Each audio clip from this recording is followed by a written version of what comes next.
All right, welcome to Social Media Saturdays. And today I am super excited. The speaker, our guest that I have the privilege to introduce is none other than Paula Okonneh. And Podcast Paula, is a podcasting expert and the host of the inspiring podcast, Chatting with the Experts. And what Paula is best known for is sharing her stories of entrepreneurs, particularly immigrant women who are making an impact in their business and in their industries. She has over 10 years experience as an entrepreneur and a digital strategist and, and has a passion of helping small business and professionals leverage podcasting and digital strategies to amplify their brand and connect with their ideal audience. Please help me welcome none other than Podcast Paula Okonneh. Welcome, Paula. How are you today?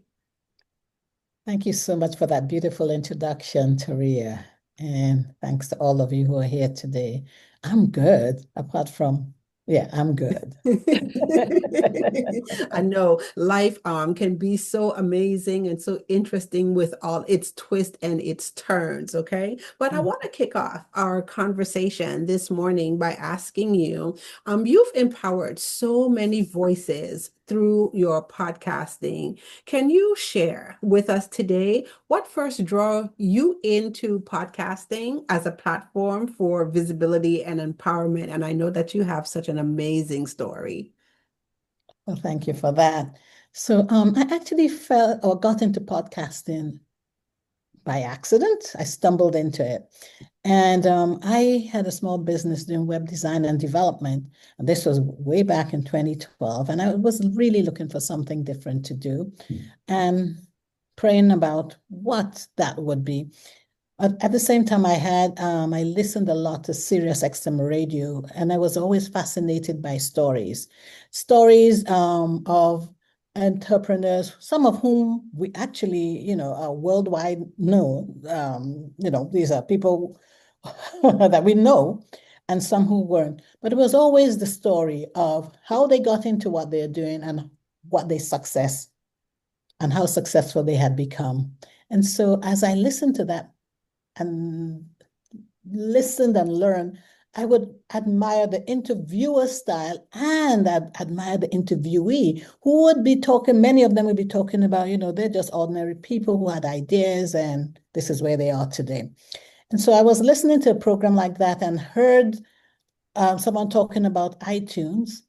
I kind of blanked out. I mean, iTunes in 2012, I had children young enough to ask me to be buying them iTunes cards. So I was like, oh, there we go again, until I listened a bit more closely. And it was one of that particular interviewee talking about a hidden section of iTunes that Apple wasn't promoting, and that was podcasting. Mm. And the more I listened, the more I realized that this was the answer to my prayer. I could be the interviewer and I could interview business owners and give them an opportunity to put their stories out there. So that's how I got into podcasting. As I said, it wasn't deliberate. It was in 2012 when no one or many people didn't know what a podcast was. Oh my gosh, you sound like me. And so I tell people like that's how my journey in social media started. I started way back, probably 2011, 2012, and everyone back then thought that social media was a fad, and they thought that social media would be this thing like just for young people to do all the craziness, all the dating apps, MySpace and all that stuff, and social media would eventually go away. And immediately what I saw opportunity. I saw opportunity for people like myself who was just new into entrepreneurship and didn't have a lot of money for marketing. And social media gave me the opportunity to leverage my business like larger companies on social media as well. So I could definitely relate to that.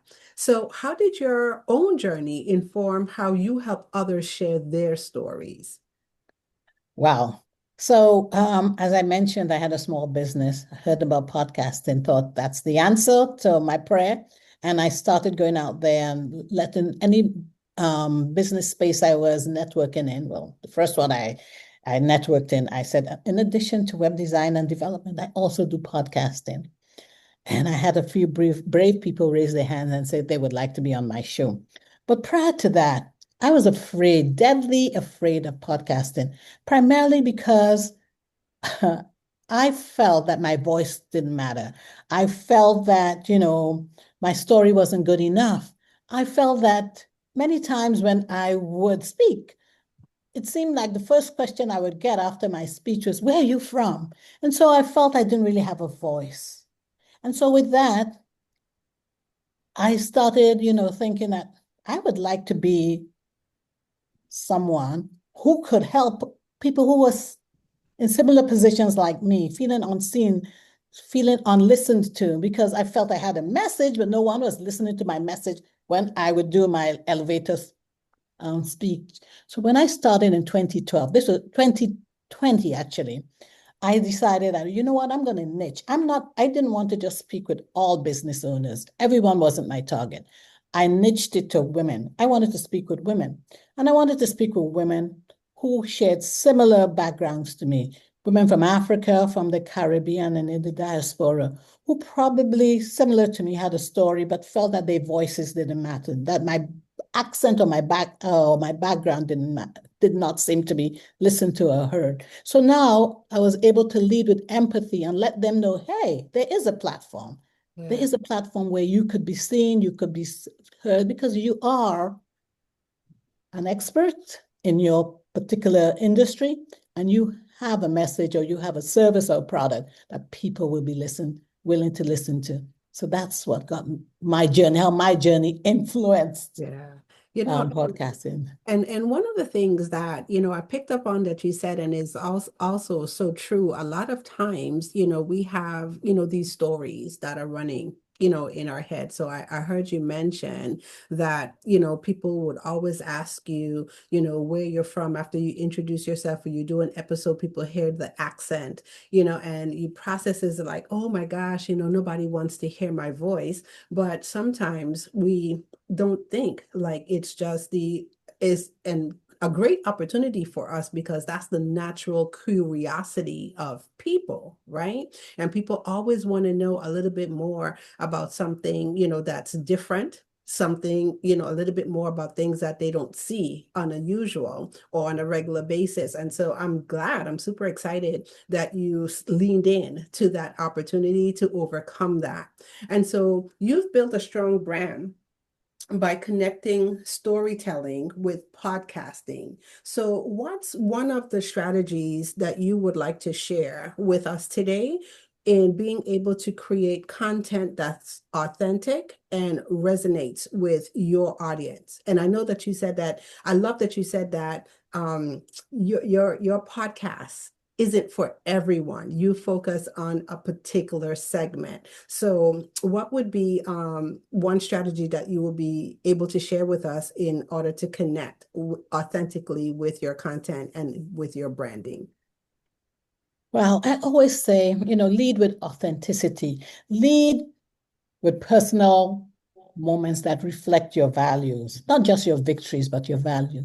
We always say that people connect with people who they feel that there's some form of, unity, something that's similar. Like, for example, I talked about public speaking. I struggle with public speaking. I struggle to feel, if my words even were coming out properly. And so a lot of my clients also struggling with that. Can I really say this message? Will it actually make sense? Will people want to hear me? But when you explain something, the why behind what you do, or this is what my struggles are, people can relate to that. And it builds connection. So I found out that, authentic content doesn't come with it being polished. It comes with you being intentional. It comes with you being human. People can all relate to that because we are all human. Which one of us hasn't had some, embarrassing moment? Which one of us hasn't stumbled in something that we do? I call myself a global podcaster, but you know how so many times when I am interviewing a guest, and I can see that they're nervous, I tell them, I am going to make a mistake. All of us are going to, stumble over our words because sometimes they are nervous. And I let them know I'm nervous too. And in, invariably, I'm the first one to make a mistake. I may call them the wrong name. I may, um, mention the wrong topic, but Yeah. that in turn makes them feel comfortable. So I say lead with personal moments that show your value, and not just leading with your victories, but also leading with your insecurities, your vulnerabilities, so people can lean in and feel comfortable with you. It is so true because I am in the space of social media. And one of the things that I think it's such I don't know the word, I think one of the biggest detriments I could say, it's the way how people think they need to show up in the Mhm. space, okay? That everything needs to be perfect. And if you aren't able to show up in your perfection, then you shouldn't show up at all. And Mhm. what we miss is that nobody's perfect. And there are people out there, they're watching and they want to move forward. They're looking for leadership. That's the word that I'm looking for. They're also looking for leadership. And so sometimes in our strive to be perfect, we miss those people because they can't connect, with us. So what people connect in the challenges, people connect in the struggles. And I'm sharing this because, just before we got on here, we had an incident, right? And I could say for people who want to use social media, who want to show up better, things can be very daunting. It could be very scary. Sometimes you might not know how to navigate the waters, okay? But this is what it's all about. The reason why I could show up just like how I did is because I've been in this space and I've been there before. So I tell the story all the time that now doing videos and live streaming and all of these stuff is safer now, okay? Because companies, platforms have worked and tried their best to make it that way. But when I started in the days, I don't know if anybody remember Blab. I don't know if anybody remember Periscope. How many of you remember those things? Periscope, Or those, yes. those those platforms. And those platforms were open platforms, meaning you could have people from all over the world, nice people, not so nice people, enter into your stream and be nice or be not so nice. Okay. And so it just goes to show you're right. It's not about having the perfect platform or having the perfect, whatever, because things are going to happen. But the point is we all learn and we all grow. And then there's people who are watching us, okay? People who are gleaning. So don't be afraid, to show up exactly in your authenticity. Don't be afraid to show up where you are, because there's people out there who are waiting. There's always someone that you could reach back and someone that you could help. Okay. And so I'm going to ask another question. So how do you find the balance, Paula, of authenticity and strategy in your content? Wow, that's a good question. I think authenticity is a strategy, especially when Mm, it's intentional. okay. I talked about how, people feel comfortable with vulnerability. They feel comfortable with people who share similar struggles many times, or even victories with which they have gone through. So I would say always be clear on your core message. When Yeah. you're authentic, you know who you want to speak to. I tell my clients, especially when they want to start a podcast, I say, what's your core message? Who do you want to speak to? What are you passionate about? Because when you're passionate about something, it shows in your voice, it shows in your writing, it shows in everything that you do, and people know. Yeah. So choose a story or lessons that align with that purpose and, be real with it. Because you're really guiding your audience, your listeners, your viewers with your thoughts and with your caring messages. So when you're passionate, people don't have to ask you, you don't have to study, you don't have to, brainstorm. This is something that you care about. Whether it's a service business you're doing, a product you're selling that you believe in, people know. Yeah. So it's a strategy because you are intentional about the people who you want to reach because you are passionate about that service or product that you want to share. Yeah, I love it. Thank you so much for that. And I'm going to have to borrow that one from you. I think I'm going to give you credit for it about 3 times. Okay. About three Authenticity. times.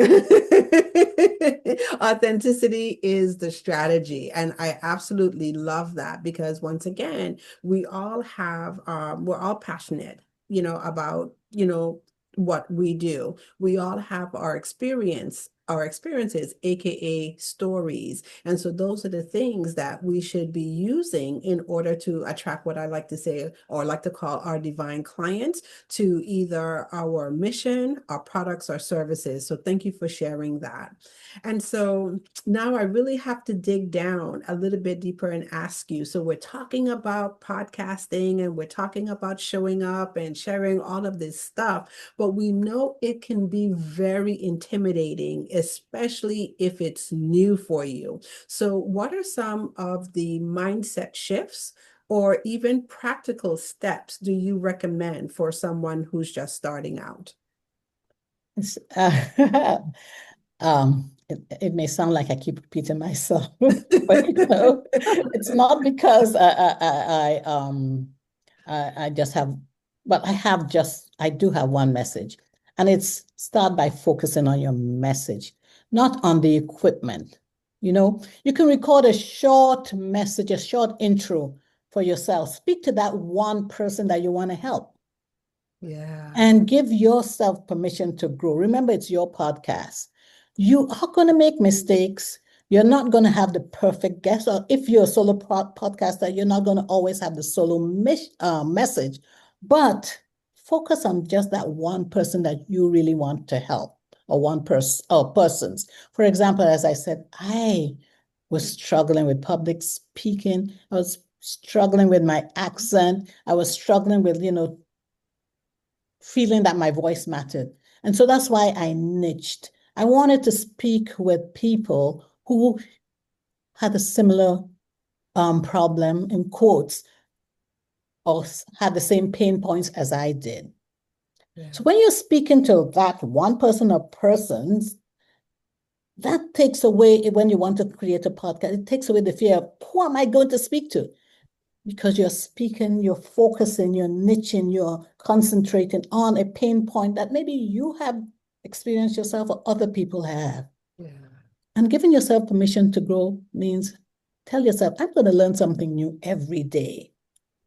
And that's what I've had to do, learn something new every day. Technology podcasting is part of marketing, but it's also part of technology. And so things are always changing. So know that your message is not going to be perfect. Your first episode, I cringe sometimes when I listen to my first episode, but people have listened to it and say, wow, you've grown since then. That encourages them. So your one message, your first episode or first few episodes won't be perfect, but it will be powerful because it is yours. You are talking to the people that need to hear your message. You're being authentic. As I said, it's the strategy, but also know that it's not all about the equipment, it's about you. Yeah. You shared something, and I just want to go back, actually a couple of things, and I want to go back and anchor to the first one.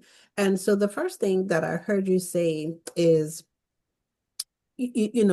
speak to that one person. And a lot of times I think we kind of miss that that's what it's all about. And that's the secret. If anyone haven't told you guys on here, I'm going to say it. Like that's the secret to great marketing.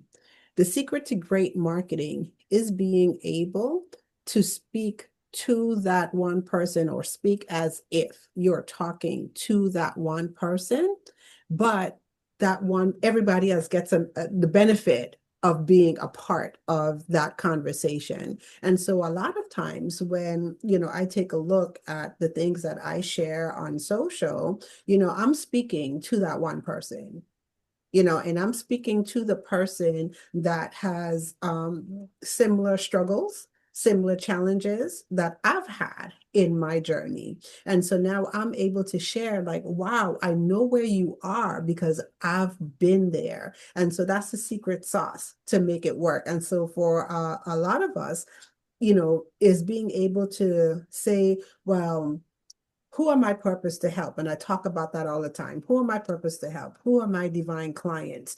And so as we take a look at that, there's mirroring, and then there's similarities in there. Okay. And that's the key to really anchoring down on your messaging and having your message land with the people that you are attracting. And notice I always say this, there's a difference of going out and finding clients, or finding people, because that's what we've been taught in marketing. We've taught to prospect, you know, and I flip it around, and it's not about going out and finding people or prospecting. Is about us showing up in a way that we become attractive to our people. So once we show up and shine, our light becomes a beacon for them. And then the second thing that I want to just tag on before we move into the final question that I have for you is giving yourself the grace and the freedom to grow. And so a lot of times we really put a lot of pressure on ourselves, to be perfect. Mm-hmm. And in that perfection, we don't release. So we could hold on to the thing forever because we're waiting and we want it to be perfect and this needs to be done and this, I need to get this, versus just going ahead and say, let me do it in all of its imperfection. Yeah. And then once it's done, don't take the 10 things that you do wrong, because if you're like me, I could find a million things that could have gone better, that I should have done better, all of this stuff. But what I practice to do is just look at the one thing that I'm going to improve the next time around. Okay. And I find, like, once I do that, it gives me the energy. I stay excited. I don't beat myself up. And then compounded over time, all of the areas that I felt were not so great, I gradually get the opportunity to improve on those areas. So thank you so much, for bringing those 2 points up, because I think sometimes a lot of people, a lot of entrepreneurs, like, miss these things, especially if it's something that they're doing that's new, they're doing it for the first time, it feels uncomfortable. Give yourself grace and then keep Yes. the opportunities for learning, open. So thank you so much for sharing that. Sure. So, what's the one piece of advice, Paula, that you would give someone who's hesitant to put themselves out there online and start their podcast? You know, I would say start showing up for yourself. Probably, like what happened earlier on, and now we're in a safe space. So I'd say start sharing your story in safe places. Mm. Keep remembering that someone is waiting for your voice. Again, it comes down to authenticity. You don't have to be loud, you don't have to shout it out there, just be real. Take it one step at a time, because that's really where your empowerment begins. You know, you talked about, and I also mentioned it, about sometimes trying to be perfect. My story, it took me 2 years. I started in 2012. I told you, I didn't know what I was doing. I'd heard someone mention on a radio, on Sirius XM radio about podcasting. And I went out there, took one bold step and said, hey, I'm going to be doing a podcast. Who wants to be on my show? And a few brave people said yes. So I started recording them. And I did have all these recordings, but I was afraid to put it out there. But Mm. the day I put it out there, which was probably the end of 2013, because I set a goal, it was like a huge relief for me. Yeah. And I started getting phone calls. Wow. Someone who had been trying to I had been trying to get in touch with for some years because I mentioned I had a web design and development business. I was trying to get in touch with her for her to help me with SEO. She called me because she'd heard my voice on my podcast. And she said, I want to be on your podcast. And I'm like, and I've been trying to get you for years. We're now good friends. But start by showing up for yourself and put yourself out there. If you have to start, as I say, in a safe space, do that. Now we have these tools like Zoom where you can, record on someone else's podcast in a safe space. You know the topic, and you can, actually ask if you can preview it. Yeah. Yeah. And I love that. that takes away from the fear and the doubt. And then ask, if they can put it out there as you being the co-host, because that's what one of my guests did. I became her co-host actually. Ah, She was a student of mine, and now she's about to launch her third podcast. wow. So practice just sharing your story in safe spaces. And people are indeed waiting to hear your voice because the reason I have so many people come to my show is because they're like, if you can do it, so can I. Yep. Yeah, that is awesome. I love that. Safe spaces. Yeah, the power of community. And so that's definitely a big takeaway for anyone out there who is ever thinking of journeying into podcasting, even doing live videos, because I even look at live videos as a form of video podcasting as well. So it doesn't always have to be the big step where you're streaming, on social media in front of, thousands, millions of people. You could do something like we're doing here, invite a few people, on Zoom, have a safe space, even if it's a phone call. So you could do things like, oh, conference. What's the conference?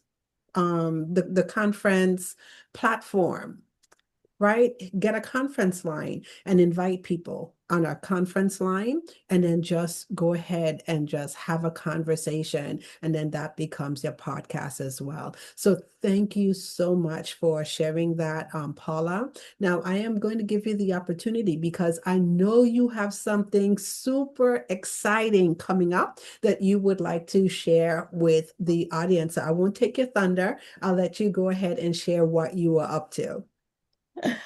Oh, thank you so much, Taria.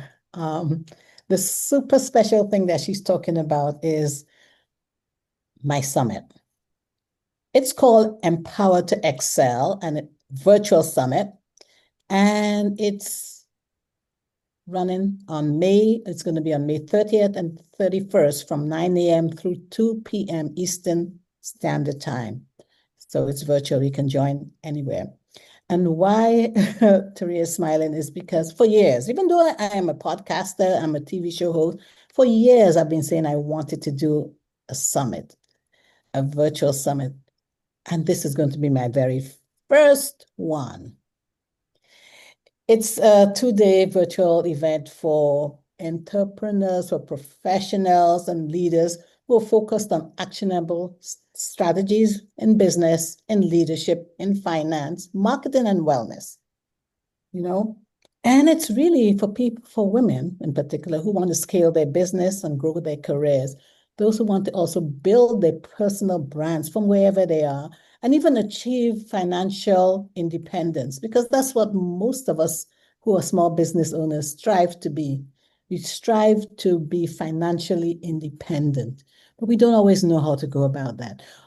And even in doing that, we have to be healthy because in order to be successful, if you are not taking care of yourself, eating well, resting well, putting boundaries, you're not going to be successful. So my summit is, as I said, May 30th through the 31st from 9 a.m. to 2 p.m. Eastern Standard Time. We're going to have 10 plus speakers, 14 speakers in all.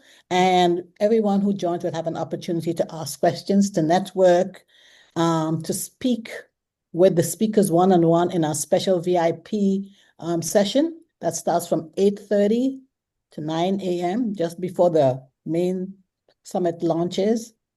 And for the most part, it's free to attend. But if you want to have that one-on-one time with the speakers, you can, or we invite you, or I invite you to take up the VIP offer, which will give you lifetime access to all the files, the workbooks, the digital assets that they're going to provide in there.